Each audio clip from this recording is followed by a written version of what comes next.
Selamat siang, Shalom Bapak Ibu yang terkasih dalam Kristus. Saat ini kita kembali beribadah di hadapan Tuhan.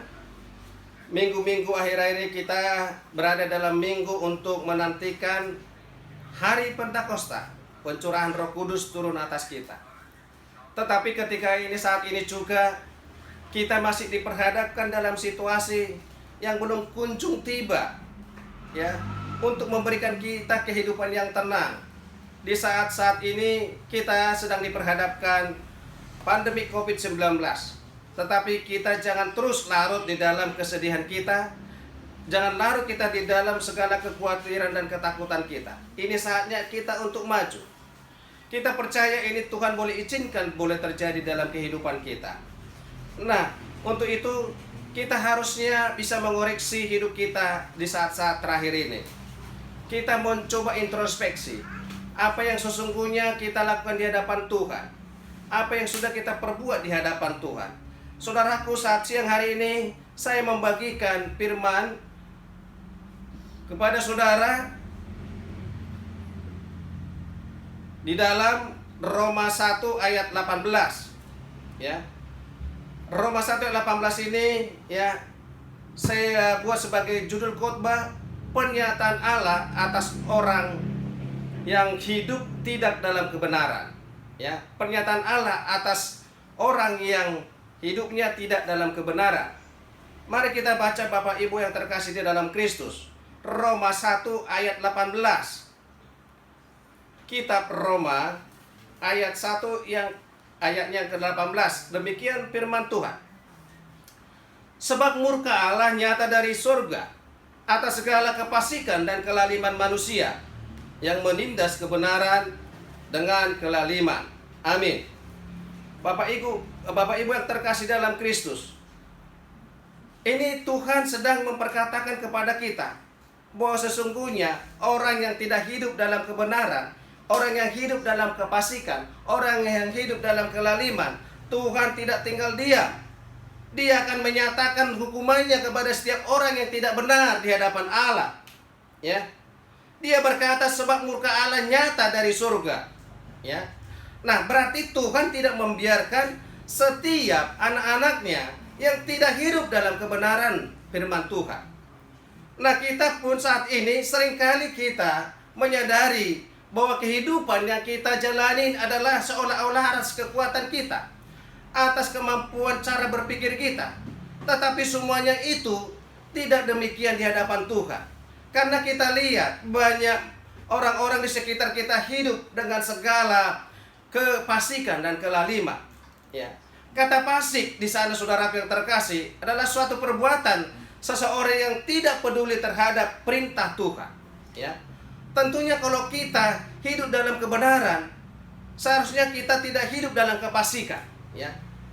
Nah, orang yang hidup tidak dalam kebenaran adalah ciri khas orang-orang fasik atau orang-orang yang hidup dalam kelaliman. Ya. Nah, tadi dikatakan fasik itu adalah perbuatan seseorang yang tidak peduli terhadap perintah Tuhan. Tentunya dia berperilaku buruk, ya, kelakuan jahat dan berdosa besar. Dan kelaliman di sana diartikan sebagai suatu gambaran kebengisan, kekejaman, dan ketidakadilan. Mari saudaraku yang terkasih dalam Tuhan, kita bisa bercermin dalam kehidupan yang kita jalani saat ini, di sekitar kita, lingkungan kita, bahkan di bangsa dan negara kita saat ini. Banyak sekali saat ini orang-orang tidak lagi hidup di dalam perintah Tuhan. Mereka sudah seenaknya menjalani hidupnya sesuai dengan apa yang ada dalam pikirannya. Mereka menganggap bahwa sesuatu yang ada di dalam pikirannya adalah suatu perbuatan yang baik, tanpa dia mempertimbangkan bahwasanya Tuhan akan murka atas pelencengan perbuatan hidup yang kita lakukan di hadapan Tuhan. Nah, kita bisa perhatikan di dalam kitab Roma ini, ya, Roma 2 ayat 21, di sana diberikan gambaran bahwa kehidupan orang-orang dalam kefasikan adalah suatu perbuatan yang sungguh-sungguh memang tidak menyenangkan, atau kehidupan orang-orang yang sudah bebal. Saudara yang terkasih dalam Tuhan, Akan saya bacakan bagaimana gambaran hidup-hidup orang fasik yang hidup dalam kefasikan. Roma 2 ayat yang ke-21 sampai 23 berkata, sebab sekalipun mereka mengenal Allah, mereka tidak memuliakan Dia sebagai Allah atau mengucap syukur kepadanya. Sebaliknya, pikiran mereka menjadi sia-sia dan hati mereka yang bodoh menjadi gelap. Mereka berbuat seolah-olah mereka penuh hikmat, tetapi mereka telah menjadi bodoh. Mereka menggantikan kemuliaan Allah yang tidak fana dengan gambaran yang mirip dengan manusia yang fana, burung-burung, binatang-binatang yang berkaki empat, atau binatang-binatang yang menjalar. Bapak Ibu yang terkasih dalam Kristus, nah ini adalah gambaran orang-orang hidup dalam kefasikan. Dan kita sering juga mengalami hal yang sama. Kita sudah lama menjadi orang Kristen, tapi kita tidak sadar bahwa hidup kita pun dalam kefasikan. Ya, kita merasa bahwa kita sudah memuji Tuhan, kita sudah datang ke gereja, kita sudah berdoa, kita sudah memuji menyembah Tuhan, tapi hati kita adalah suatu gambaran hati yang tidak hidup dalam kebenaran. Kita hanya mau berkatnya Tuhan, kita hanya mau hidup kita diberkati Tuhan, supaya kehidupan kita lebih baik. Ya. Maunya kita hidup ini berjalan lancar, tanpa hambatan, tanpa kerikil, tanpa pergumulan. Itulah yang diinginkan setiap umat Tuhan, bahwa di dalam menjalani hidupnya maunya semua serba beres, tanpa ada tantangan. Nah, beda di dalam Tuhan. Jikalau kita mau hidup di dalam kebenaran Tuhan, tentunya segala sesuatu kita harus persiapkan hati, persiapkan hidup kita, bahwa apapun yang terjadi dalam kehidupan kita, kita harus paham bahwa itu datangnya seizin daripada Tuhan. Ketika saat ini pun pandemi COVID-19 boleh terjadi, kita aminkan ini adalah suatu ujian buat iman kita. Apakah kita sungguh-sungguh hidup dalam Tuhan? Apakah kita hidup selama ini dalam Injil kebenaran firman Tuhan? Kita tanya diri sendiri. Kembali kita mengoreksi diri kita, ya. Nah, di 21 dikatakan tadi, sebab sekalipun mereka mengenal Allah, tentunya lewat kekristenan kita sudah mengenal Allah. Kita percaya kepada Yesus, tetapi kita tidak melakukan apa yang Yesus rindukan dalam kehidupan kita. Kita tidak melakukan apa yang Allah rindukan dalam kehidupan kita. Sehingga seringkali kita, ya, artinya menghujat Tuhan. Tuhan, mengapa hidupku terus begini? Mengapa hidupku terus seperti ini? Tertindas oleh karena suatu pergumulan hidup. Kita lupa untuk mengoreksi diri kita, sehingga kita terus larut di dalam suatu penindasan. Bukankah Allah itu adalah Maha Kasih? Tentunya setiap orang yang dikasihnya, Dia tidak menginginkan anak yang dikasihnya akan menderita selama-lamanya. Bahkan Dia memberikan, menjanjikan kepada kita lebih dari seorang pemenang, bukan hanya sekedar pemenang.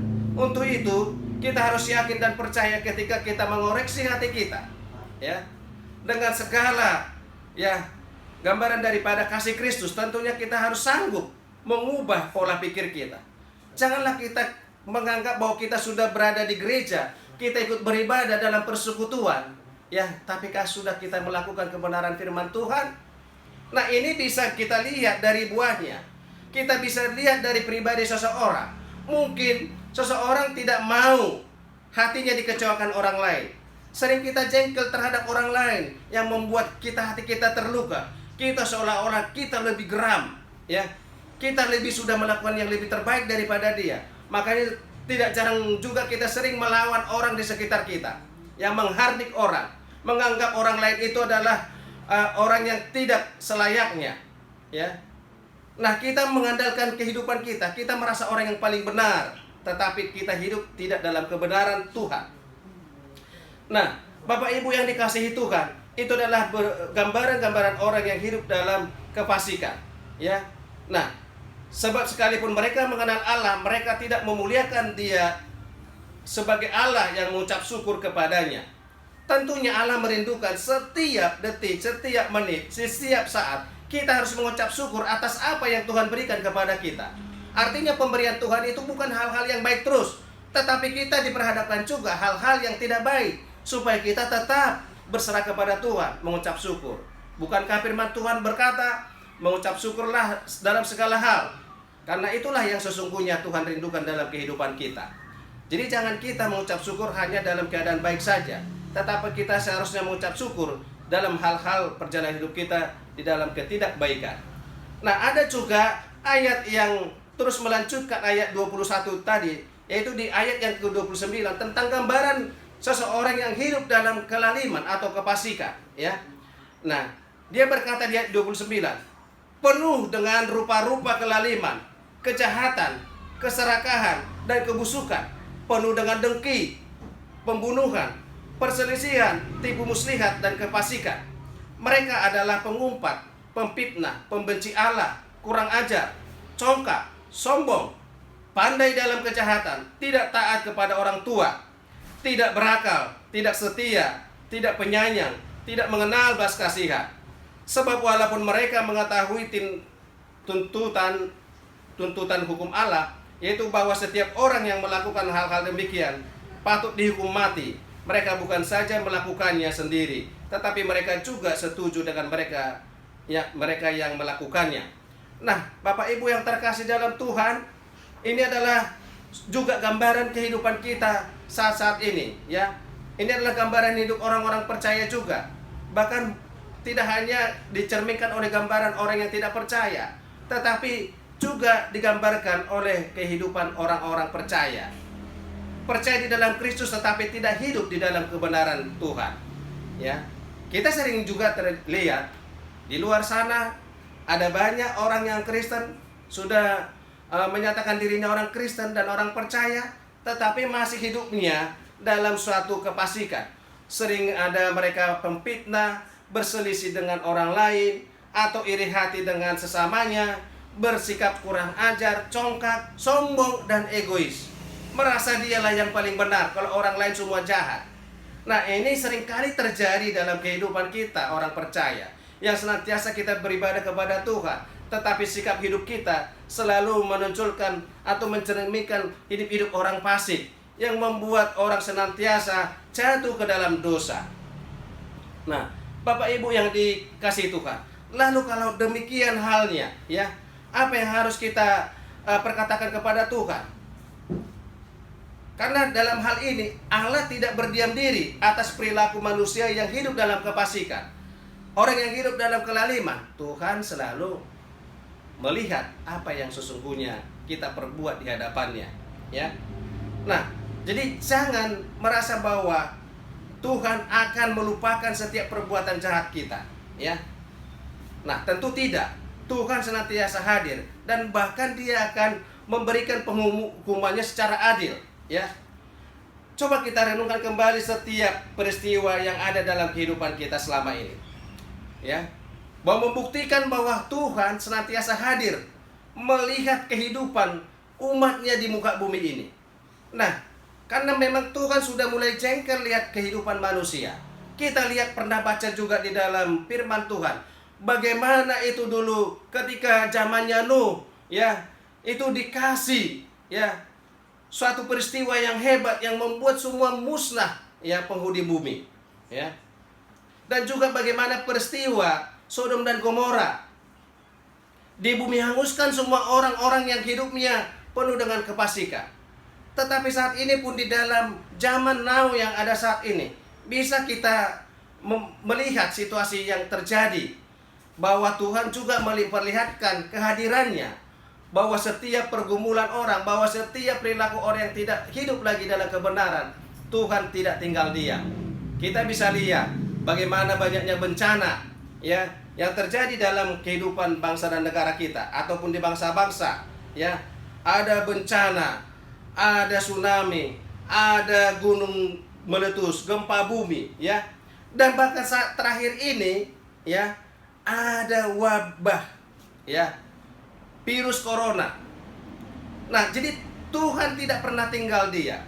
Dia akan membuktikan kehadirannya, bahwa Dia Allah satu-satunya yang berkuasa atas kehidupan umat manusia, ya.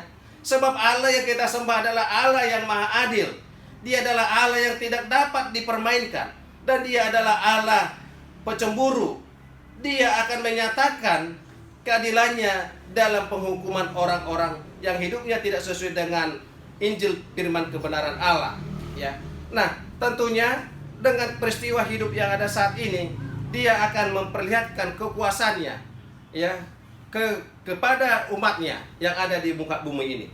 Bapak Ibu yang terkasih dalam Kristus, ya, bahwasannya penghukuman Allah itu terus berjalan di sepanjang perjalanan hidup kita.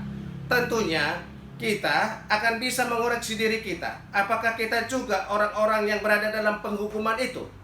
Tentunya niat hati kita, kiranya Allah melepaskan kita dari segala penghukuman. Nah, itu adalah niat permintaan permohonan manusia kepada Allah pencipta alam, semesta alam.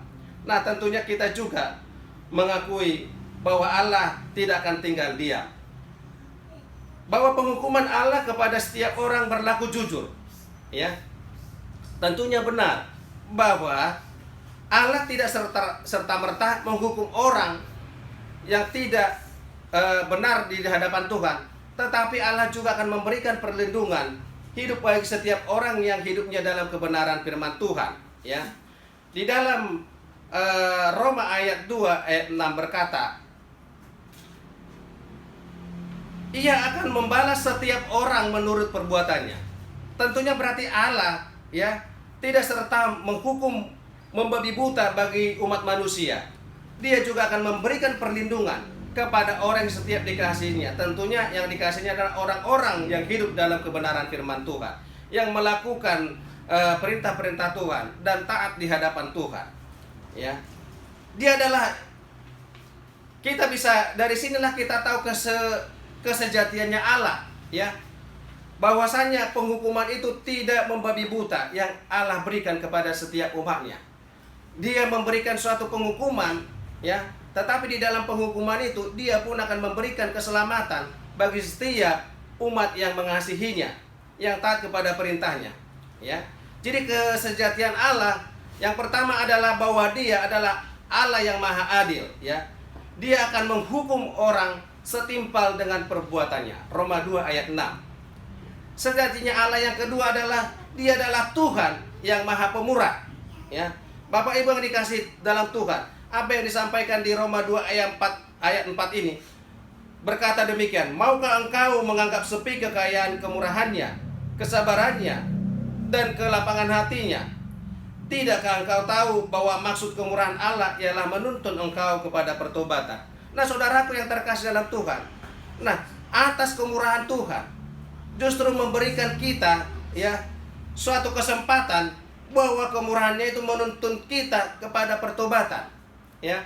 Saat ada pun peristiwa COVID saat ini adalah mengingat kita untuk kembali kepada Tuhan, untuk kita bertobat di hadapan Tuhan, supaya peristiwa COVID ini tentunya membebaskan kita dari dampaknya. Dampak COVID-19 tidak hanya ditimbulkan dalam segi sakit penyakit, tetapi dampak COVID-19 ini akan menimbulkan aspek-aspek kehidupan yang lain, yang mungkin akan menimbulkan nanti krisis ekonomi atau persoalan hidup yang lain. Tentunya kita nggak mau terus larut di dalam situasi yang tidak baik oleh karena dampak COVID-19, ya. Nah, sejatinya Allah yang ketiga adalah Dia adalah Tuhan yang memberi perbedaan bagi setiap orang yang hidupnya dalam kebenaran dengan orang yang tidak hidupnya tidak dalam kebenaran. Tentunya ada pembeda bagi setiap kita umat manusia. Ketika kita hidup di dalam kebenaran Tuhan, akan berbeda hidupnya dengan orang yang tidak hidup di dalam kebenaran. Nah, ini jangan salah mengerti, ya. Ketika pembelaan Tuhan terjadi dalam kehidupan kita, tidak hanya diukur dari segi materi. Jangan kita berpikir orang lain sana kan tidak hidupnya tidak dalam kebenaran, tetapi mereka kenapa menikmati hidup yang baik, ya? Karena Tuhan bertindak tidak hanya dalam segi, ya, ukurannya adalah materi. Tentunya untuk itu kita harus berpikir bahwa orang yang hidup di dalam Tuhan, hidup dalam kebenaran Injil firman Tuhan adalah akan memperoleh pembelaan daripada Tuhan. Nah, kita bisa saya bagikan kepada saudara, Bapak Ibu yang terkasih, bagaimana pembelaan Tuhan terhadap orang benar atau hidup dalam kebenaran dengan tidak orang yang hidup tidak dalam kebenaran. Roma 2 ayat 7 sampai ke 11 berkata, ya, yaitu hidup kekal kepada mereka yang dengan tekun berbuat baik, mencari kemuliaan, kehormatan, dan ketidakbinasaan. tetapi murka dan geram kepada mereka yang mencari kepentingan sendiri, yang tidak takut kepada kebenaran, melainkan taat kepada kelaliman. Penderitaan dan kesesakan akan menimpa setiap orang yang hidup dalam hidup yang berbuat jahat.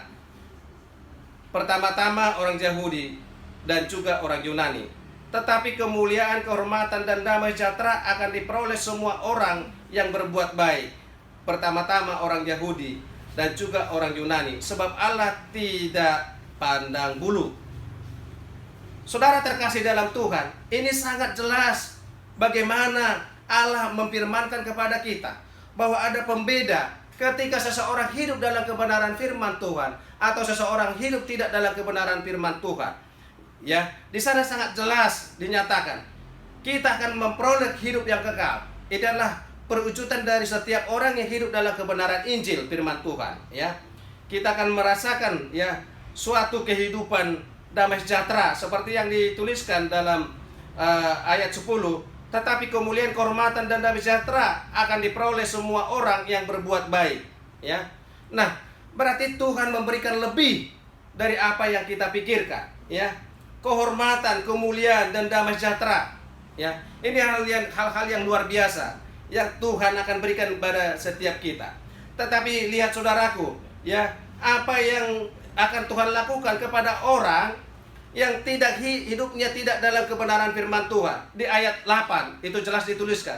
Tetapi murka dan geram kepada mereka yang mencari kepentingan sendiri, yang tidak taat kepada kebenaran, melainkan taat kepada kelaliman, maka akan diberikan penderitaan dan kesesakan akan menimpa setiap orang yang hidup yang berbuat jahat. Ini sangat-sangat jelas untuk memberikan kita introspeksi diri, supaya kita mau mulai saat ini mengoreksi kita, ya, mengintrospeksi diri kita, supaya kita mau kembali hidup dalam kebenaran firman Tuhan. Bukan lagi kita hidup dalam kejahatan, bukan lagi kita hidup dalam situasi yang selama ini kita menganggap bahwa kita adalah paling benar, ya.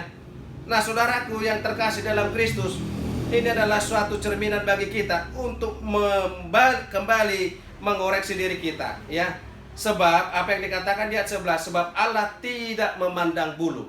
Memandang bulu dalam arti seperti yang dikatakan dalam firman-Nya adalah bagaimana Dia memisahkan, ya, anak-anak yang hidup dalam kebenaran dan juga orang-orang yang tidak hidup dalam kebenaran firman Tuhan.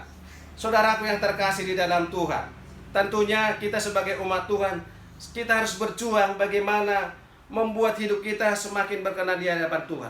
Tentunya bertumbuh di dalam Tuhan. Supaya kita bertumbuh di dalam Tuhan, berarti kita harus membuka hati kita, memberikan hati kita untuk kita boleh rajin, ya, membaca kitab suci. Karena di dalam Alkitab di sana tertulis bagaimana cara-cara hidup orang supaya hidup dalam kebenaran firman Tuhan.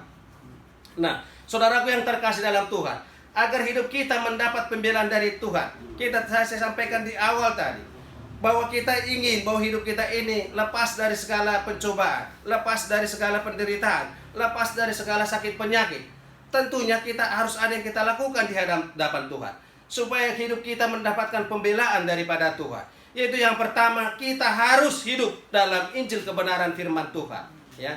Kitab suci Alkitab yang tertulis di dalam Alkitab ini adalah semua itu yang menceritakan bagaimana Allah sungguh mengasihi hidup manusia. Nah, tentunya kita diajarkan di sana bagaimana cara hidup kita di hadapan Tuhan, ya. Jadi kita harus back to Bible, kembali kepada firman Tuhan untuk kita dituntun di dalam kebenaran firman Tuhan dalam menjalani kehidupan. Nah, ini adalah Injil Kristus, firman Tuhan yang hidup di dalam kehidupan kita, ya. Sebab Injil adalah kekuatan Allah yang menyelamatkan setiap orang percaya. Saudara yang terkasih dalam Tuhan, Injil ini adalah kekuatan Allah, ya, yang menyelamatkan setiap hidup kita. Tentunya bagi setiap orang yang rindu akan firman Tuhan, dia akan memperoleh penyertaan di dalam tuntunan kuasa Roh Kudus, ya. Oleh Injil nyata kebenaran Allah yang telah oleh Injil ternyata kebenaran Allah yang tentunya dinyatakan dalam kita, ya, di dalam iman kita dan memimpin kita ke dalam iman, ya, seperti ada tertulis orang benar akan hidup oleh iman. Tentunya ketika kita membuka hati kita untuk kebenaran firman Allah, kita akan bertumbuh di dalam iman. Ya, iman itulah yang membawa kita, hubungan kita dengan Tuhan semakin intim. Kita harus bisa merasakan kehadiran Tuhan. Kita jangan sekali-sekali hanya merasakan berkatnya Tuhan, tetapi kita harus berjuang merasakan kehadirannya Tuhan. Kita harus merasakan Tuhan dalam hidup kita, tidak hanya sekedar dalam konteks yaitu berkatnya saja. Nah, ada orang mengalami berkat Tuhan, tetapi orang tersebut tidak mengalami Tuhan.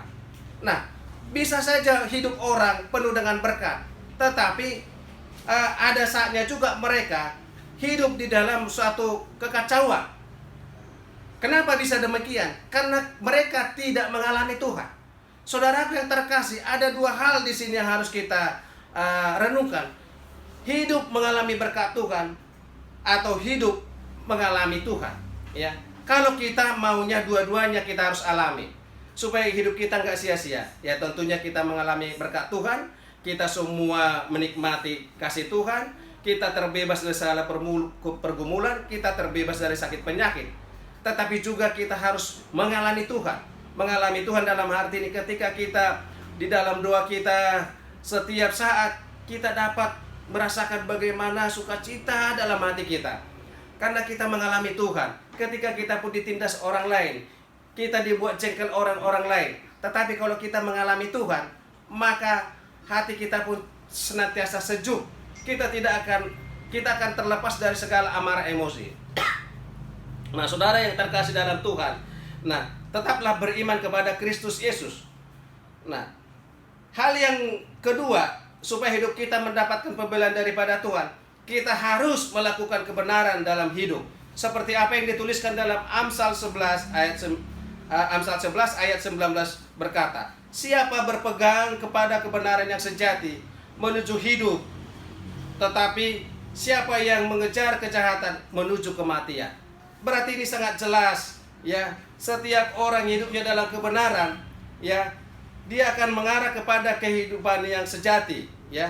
Dia akan berjuang bagaimana hidup di dalam Kristus. Tetapi kalau kita hidup tidak dalam kebenaran, nah, berarti kita sedang mengarahkan hidup kita kepada kematian. Nah, jadi Amsal 11 ini juga mengajarkan kepada kita, siapa berpegang pada kebenaran. Berarti yang harus kita pegang adalah kebenaran Injil Kristus, ya, supaya kita menuju hidup yang kekal. Lepaskanlah hidup kejahatan kita supaya kita, ya, tidak masuk ke dalam jurang maut, yaitu kematian. Yang ketiga, supaya hidup kita mendapatkan pembelaan dari Tuhan, hal yang kita harus lakukan adalah kenakanlah manusia baru, ya, yang telah diciptakan menurut kehendak Allah di dalam kebenaran dan kekudusan yang sesungguhnya. Nah, melalui mengenakan manusia baru, tentunya kita setelah menjauhkan hal-hal di dalam kehidupan selama ini yang membuat kita tertindas di dalam hidup kita, yang membuat kita terus jatuh ke dalam dosa. Jika orang hidup di dalam manusia baru, artinya dia telah melepaskan masa lalunya, dia kembali kepada lahir baru. Artinya mencoba membangun hidupnya dengan hal yang baru, yang sesuai dengan kebenaran firman Tuhan. Jadi saudaraku yang kekasih dalam Kristus, tadi saya sampaikan ada 3 hal supaya kita mendapatkan pembelaan dari Tuhan. Yaitu, saya ulangi kembali, kita harus hidup di dalam Injil kebenaran firman Tuhan. Yang kedua, kita harus melakukan kebenaran dalam hidup. Yang ketiga adalah mengenakan manusia baru kita.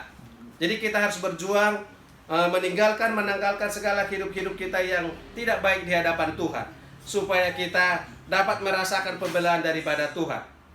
Tentunya pembelaan ini kita rasakan melalui kebenaran firman Tuhan.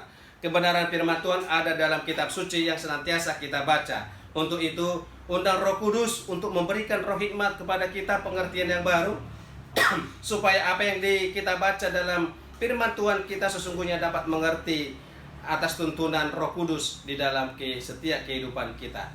Saudaraku yang terkasih dalam Tuhan, percayalah bahwa segala sesuatu musibah yang terjadi akan berlalu dengan pembelaan Tuhan yang turun atas kita, karena kita telah membuka hati kita untuk bisa dipulihkan, untuk mengubahkan cara hidup kita melalui kebenaran firman Tuhan. Firman adalah landasan hidup-hidup orang percaya. Sehingga bangunlah diri saudara untuk tetap rindu membaca Alkitab, untuk merenungkan kebenaran firman Tuhan. Terpujilah Tuhan kita Yesus Kristus kekal selama-lamanya. Haleluya, amin.